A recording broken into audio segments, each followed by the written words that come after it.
اعوذ باللہ من الشیطان الرجیم، بسم اللہ الرحمن الرحیم۔ میں ہوں سلیم جمٹ اور آپ دیکھ رہے ہیں میرا YouTube channel the facts finder. کچھ نہ بن پڑا تو ڈبو دیں گے سفینہ، کچھ نہ بن پڑا تو ڈبو دیں گے سفینہ، ساحل کی قسم منت طوفان نہ کریں گے۔ جی ہاں جناب والا، ایڈوائزری کور کمیٹی کیا کر رہی ہے اور کیا کرنے جا رہی ہے، اس پہ لوگوں کے دلوں میں بہت زیادہ تجسس پایا جاتا ہے، لیکن آج میں اس پہ تھوڑی سی روشنی ڈالنا چاہتا ہوں کہ ایڈوائزری کور کمیٹی کیا موقف لے کر آئی تھی اور کیا کر رہی ہے اور آئندہ کیا کرنے جا رہی ہے۔ جناب والا، بات یہ ہے کہ ایڈوائزری کور کمیٹی جب بنی، ایڈوائزری کور کمیٹی کا موقف یہ تھا کہ ہم بھی فرد و متاثرین کے حقوق کی بات کریں گے اور ان کو ان کے حقوق دلوانے کے لیے اپنی ایفرٹس بروئے کار لائیں گے۔ اس کے لیے ایڈوائزری کور کمیٹی نے ایک پلان تیار کیا، ان کے پاس ایک لائحہ عمل تھا۔ وہ لائحہ عمل جب ہم سیف الرحمن خان نیازی صاحب کے سامنے رکھنا چاہتے تھے تو ان سے رابطہ کیا گیا میٹنگ کے لیے۔ ایک دفعہ ٹائم دے کے وہ نہیں آئے اور دوبارہ جو انہوں نے ٹائم دیا وہ شارٹ ٹائم تھا، آپ کے علم میں ساری بات۔ لہٰذا ہم آج بھی پر امید ہیں کہ سیف الرحمن خان نیازی صاحب جو ہے وہ ایڈوائزری کور کمیٹی کو ٹائم دیں گے اور ان کی بات سنیں گے، لیکن جو تجسس پایا جاتا ہے لوگوں میں، متاثرین کے دلوں میں جو چیز پائی جاتی ہے وہ یہ ہے کہ ایڈوائزری کور کمیٹی جلد از جلد کوئی لائحہ عمل اختیار کرے۔ تو اس کے لیے عرض یہ ہے، اور کچھ لوگ جو ہے وہ گروپوں میں مایوسی والی باتیں کر رہے ہوتے ہیں کہ ایڈوائزری کور کمیٹی نے ابھی تک کیا کی ہے، اس نے کیا کرنا ہے، اس طرح کی باتیں لوگ کر رہے ہوتے ہیں۔ تو میں یہ چیز یہاں پہ واضح کر دینا چاہتا ہوں کہ ایڈوائزری کور کمیٹی، پہلی بات تو یہ ہے کہ متاثرین نے بنائی نہیں ہے، نہ کسی مینجمنٹ نے بنائی ہے۔ ایڈوائزری کور کمیٹی اپنی مرضی سے راہ للہ، اللہ تعالیٰ کی رضا کی خاطر یہ کام کرنے کے لیے میدان میں اتری ہے۔ لہٰذا جب ایڈوائزری کور کمیٹی کسی کے خواہش پہ بنائی نہیں گئی ہے تو نہ وہ متاثرین کو جواب دہ ہے اس بات پہ، اور نہ ہی ایڈوائزری کور کمیٹی کسی اور اتھارٹی کو جواب دہ ہے۔ اخلاقاً اگر دیکھا جائے تو وہ ہم جو کچھ کر رہے ہیں وہ ہم آپ کو اپڈیٹ کرتے ہیں اس کے بارے میں، لیکن اب اگر یہ چیز جو ہے وہ سمجھ لی جائے کہ ایڈوائزری کور کمیٹی جو ہے وہ ہمیں اس پہ جو ہے وہ جواب کیوں نہیں دے رہی یا کیا کر رہی ہے، وہ کچھ لوگ ہوتے ہیں جن کے دلوں میں جو ہے وہ میل ہوتی ہے۔ میں صاف گو لوگوں کے لیے یہ بات نہیں کر رہا ہوں، کچھ لوگ ایسے ہوتے ہیں جو کہ شرارتی ذہن کے ہوتے ہیں، گروپوں میں آ کے وہ تنزیہ بات کرتے ہیں، جی ایڈوائزری کور کمیٹی کیا کر رہی ہے۔ تو یہ ان کے لیے میں وضاحت دے رہا ہوں کہ جناب ایڈوائزری کور کمیٹی آپ کو جواب دہ نہیں ہے، ان متاثرین کے لیے ایڈوائزری کور کمیٹی بنائی گئی ہے، اور ایڈوائزری کور کمیٹی جو کچھ کر رہی ہے وہ انشاءاللہ ہر چیز جو ہے وہ سامنے لائے گی۔ اب میں آپ کو ایڈوائزری کور کمیٹی کا موقف ایک دفعہ پھر دہرا دیتا ہوں، پہلے بھی بتایا گیا ہے، اب میں دوبارہ یہ چیز بتانے لگا ہوں۔ ایڈوائزری کور کمیٹی نے یہ کہا تھا، جب شروع میں ہم نے اپنا موقف دیا تو اس میں ہمارا موقف یہ تھا، اور آج بھی ہم اس موقف پہ قائم ہیں، کہ اگر ایڈوائزری کور کمیٹی کی جو ایفرٹس ہوں گی ان سے پہلی بات تو یہ ہے کہ ہم کوشش کریں گے کہ تمام مسائل حل ہو جائیں۔ اگر ہم یہ مسائل حل کرنے میں ناکام رہے، ہم متاثرین کے حقوق ان کو دلوانے میں ناکام رہے، تو اس کے بعد کیا ہوگا؟ اس کے بعد یہ ہوگا کہ جو وجوہات ہیں متاثرین کے حقوق ان تک پہنچانے کی راہ میں، جو رکاوٹیں ہوں گی اور جو بدنیتی ہوگی، اس کو ہم پبلک کے سامنے لائیں گے۔ آپ نے یہ بات سمجھنی ہے کہ پچھلے 1.5 سال سے 2 سالوں سے جب سے یہ سسٹم بند ہوا ہے تو آپ سے دعائیں کروائی گئی ہیں، آپ دعا کریں جی، وہ سی او صاحب بیمار ہیں جی، ان کی صحت کے لیے دعا کریں جی، فلاں بیمار ہو گئے جی، اس کی صحت کے لیے دعا کریں جی، وہ دعا کریں وہ جیل سے باہر آ جائیں جی۔ تو آپ ان دعاؤں کے چکروں میں جو ہے وہ 2 سال تک تو پڑے رہے۔ ہم نے یہ سوچا کہ بھائی بات یہ ہے کہ ہمیں یہ کام کرنا چاہیے کہ اگر نیت ان کی صاف ہے تو ہم یہ کام کر گزریں گے، ہم اس میں کامیاب ہو جائیں گے، اور اگر جب ہم اس کام میں پڑیں گے تو ہمیں یہ پتہ چل جائے گا کہ ان کی نیت ٹھیک ہے یا خراب ہے، ان کی نیت دینے کی ہے یا نہیں ہے۔ تو ایڈوائزری کور کمیٹی اگر تو ان کی نیت ٹھیک ہوتی تو وہ آپ کو بھی نظر آ جاتا۔ اب نیت کیا ہے وہ لمحہ بلمحہ ہم آپ کے ساتھ شیئر کر رہے ہیں کہ آج ہم نے یہ کیا ہے، جی ہم نے یہ کیا ہے، ہم نے میٹنگ کے لیے اسلام آباد بھی گئے ہیں، دوبارہ انہوں نے بلایا تو اس کے لیے جو طریقہ کار اختیار کیا گیا وہ آپ کے سامنے رکھا گیا۔ ابھی تک جو ہے وہ ہم ان کے ساتھ رابطہ کر رہے ہیں، رابطہ کرنے کی کوشش کر رہے ہیں، لیکن ہمیں ابھی تک جو ہے وہ سیف الرحمان خان نیازی صاحب کی طرف سے کوئی گرین سگنل نہیں دیا گیا میٹنگ کے لیے۔ اور جو کام ایڈوائزری کور کمیٹی کے خلاف کیے جا رہے ہیں، جو کیچڑ اچھالا جا رہا ہے، یہ تمام روایتی حربے اس لیے استعمال کیے جا رہے ہیں کہ یہ ایڈوائزری کور کمیٹی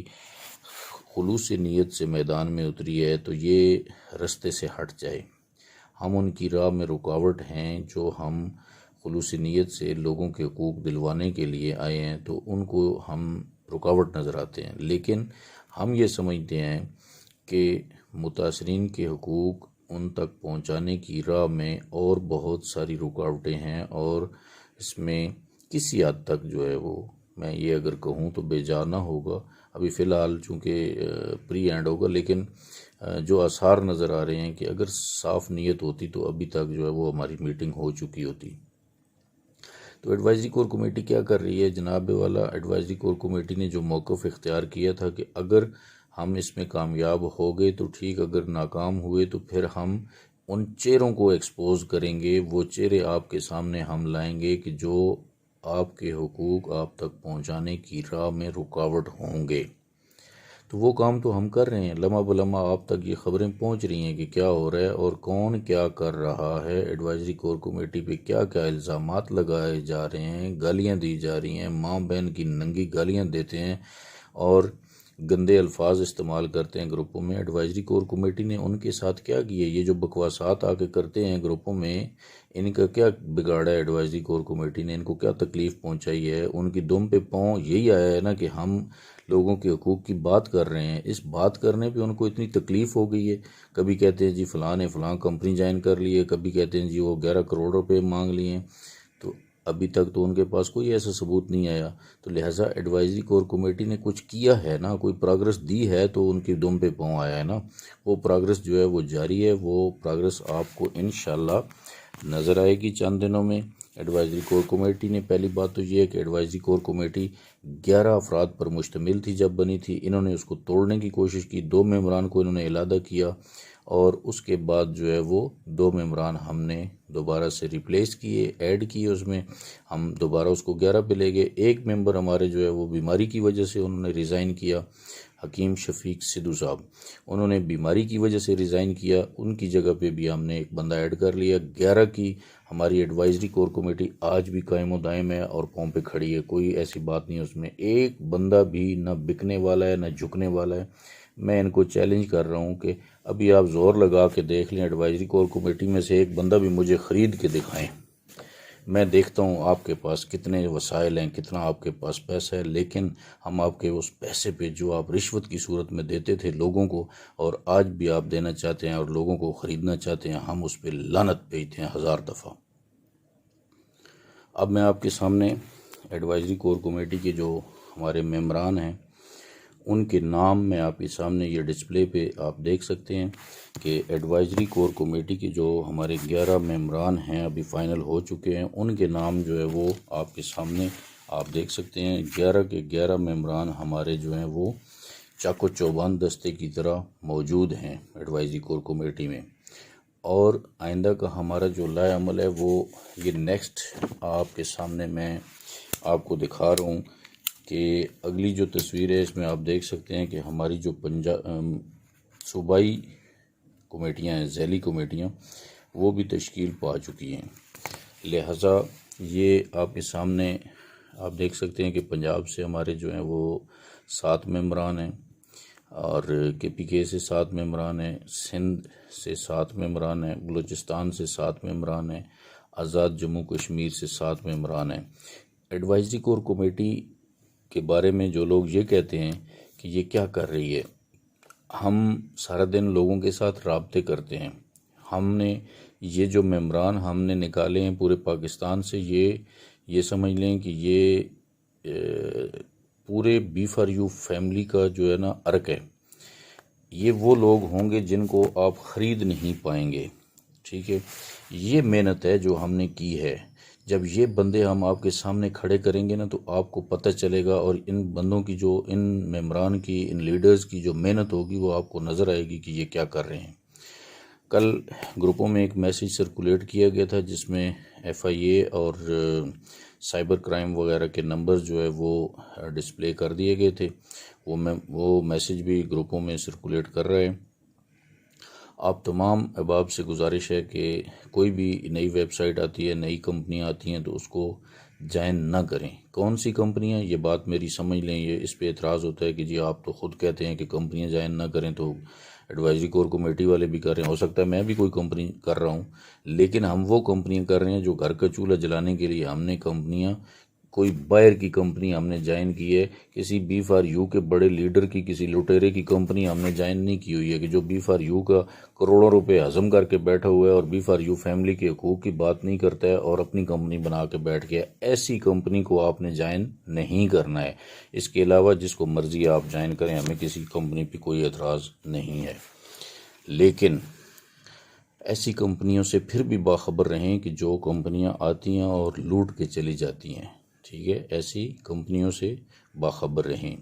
تو ایسی تمام کمپنیوں کے خلاف کمپلین کرنے کے لیے جو ہے وہ یہ ہمارے جو صوبائی سطح پہ لوگ ہوں گے، ممبران ہوں گے، یہ لوگوں کو اویئرنیس دیں گے اور ان کو سپورٹ کریں گے کہ ان لوگوں کے خلاف جو ہے وہ کارروائیاں کریں اور ان کو روکیں، اس بات سے باز رکھیں کہ غریب لوگوں کا پیسہ یہ لوٹ کے بھاگ کے چلے جاتے ہیں اور غریب بیچارہ جو ہے وہ اسی طرح سسک کے مر جاتا ہے۔ اور ان کے ڈائلاگ کیا ہوتے ہیں جی کہ پچھلا جو آپ نے نقصان کیا ہے وہ آ جائیں ہمارے ساتھ نئی کمپنی میں آ کے ریکوری کریں۔ یہ بات سنتے سنتے مجھے بھی آج تقریباً 3-4 سال ہو گئے ہیں۔ نیٹ ورکنگ میں یہ ہوتا ہے جی، نیٹ ورکنگ میں یہ، نیٹ ورکنگ میں وہاں پہ ہوتا ہے جہاں میں جن لوگوں میں ایمان کی کوئی رتی باقی ہوتی ہے، جہاں پہ بے ایمانی کوٹ کوٹ کے بھری ہو آپ کی رگوں میں، وہاں پہ اس طرح کا کام نہیں ہوتا ہے۔ آپ کا صرف مقصد یہ ہوتا ہے کہ ایک کمپنی بنائی، اس میں لوٹا، اس کو بند کیا اور ایک نئی کمپنی بنا کے بیٹھ گئے، پھر ان لوگوں کو پھر ٹرک کی بتی کے پیچھے لگا دیا، آ جائیں جی وہ پچھلی کمپنی جو ہے وہ تو بند ہو گئی ہے، اب آپ کا جو نقصان ہے وہ یہاں سے پورا کرواتے ہیں۔ تو یہی سسٹم آپ لوگ لے کے چل رہے ہیں، ہم ایسے سسٹم پہ لعنت بھیجتے ہیں 1000 دفعہ۔ لہٰذا جناب والا یہ تھی آج کی جو ویڈیو، جو معلومات تھی وہ میں نے آپ کے ساتھ شیئر کر دی۔ اور ایک چیز میں یہاں پہ ایک مثال آپ کو دینا چاہتا ہوں، جو لوگ بہت جلدی میں ہیں ان کے لیے، جو لوگ متاثرین میں سے بہت جلدی میں ہیں، یہ کہتے ہیں جی کہ جلدی جلدی یہ کام ہو جائے اور ہم بڑے پریشان ہیں، تو ان کے لیے مثال یہ ہے۔ دیکھیں میرے بھائی، ہمیں بہت احساس ہے، ہم چاہتے ہیں کہ جلدی ہو جائے، ہم تو یہ کہتے ہیں کہ کل صبح اٹھیں تو سب کو جو ہے وہ اکوموڈیٹ کر دیا جائے، لیکن بات یہ ہے، میں آپ کو ایک مثال دے دیتا ہوں کہ کنویں کے اندر اگر آپ چھلانگ لگا دینا، ایک دفعہ آپ گر جائیں کنویں میں، تو ایک چھلانگ لگانے میں کتنا ٹائم لگتا ہے؟ چند سیکنڈ لگتے ہیں، آپ کنویں کے اندر پہنچ جاتے ہیں۔ لیکن اب کنویں سے باہر تشریف لانے کے لیے آپ 100 کیا 1000 چھلانگیں بھی لگائیں تو وہ چھلانگوں سے آپ باہر نہیں آ سکتے ہیں، بلکہ آپ کو کنویں سے باہر آنے کے لیے کوئی ٹیکنیک استعمال کرنی پڑے گی، اور وہ چند سیکنڈ کی جو چھلانگ ہے اس کو ریورس کرنے کے لیے ہو سکتا ہے آپ کو چند گھنٹے لگ جائیں یا ایک دن لگ جائے آپ کو کنویں سے باہر نکلتے ہوئے۔ لہٰذا آپ جلدی نہ کریں، یہ جلدی والے جو ہے نا وہ اس بات کو سمجھ لیں کہ آپ کنویں کے اندر گر چکے ہیں، اب کنویں سے نکلنے کے لیے یا آپ کو نکالنے کے لیے ٹائم لگے گا، اس میں پریشان ہونے والی بات نہیں ہے۔ لہٰذا ایڈوائزری کور کمیٹی کو اپنا کام طریقے سے کرنے دیں، آپ جلد بازی نہ کریں، اور انشاءاللہ ہم آپ سے یہ وعدہ کرتے ہیں کہ نہ جھکیں گے، نہ ڈریں گے، نہ بکیں گے، اور اگر کچھ نہ بن پڑا تو واپس آپ کے ساتھ شانہ بشانہ کھڑے ہوں گے اور ان چہروں کو ہم بے نقاب کر کے چھوڑیں گے آپ کے سامنے۔